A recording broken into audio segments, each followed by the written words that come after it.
Най-малкото добро утро на всички. Тук е добър вечер, ама сигурно няма значение. Важно е да е добро. Може да е добро ден, може да е добро вечер.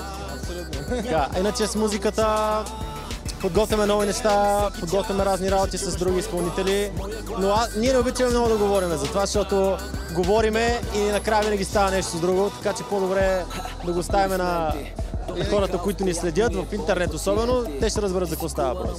Винаги става някакъв фал, някаква спънка, когато обещаем, примерно следващото парче излезе класи, затова по-добре да говорим направо с музика, така че... Вие сега последно дует ли сте, дуо или всъщност може всеки си прави по-отделно? Трио сме, тук е третия човек. Казвам съм Минка. Минке! Представи се на хората.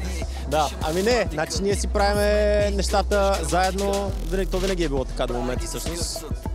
Преди бяхме на трима души, но с течение на обстоятелствата нещата така се развиха, че останахме само аз и Марто, но си действаме главно двамата.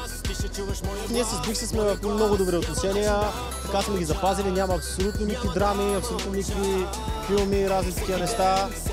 Просто така се случи, че в даден момент,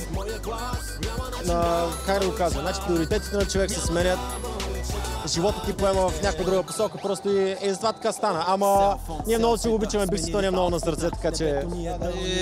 Преди 2-3 дни се чухме с него, всичко е 6, така че сме в много добри отношения с него.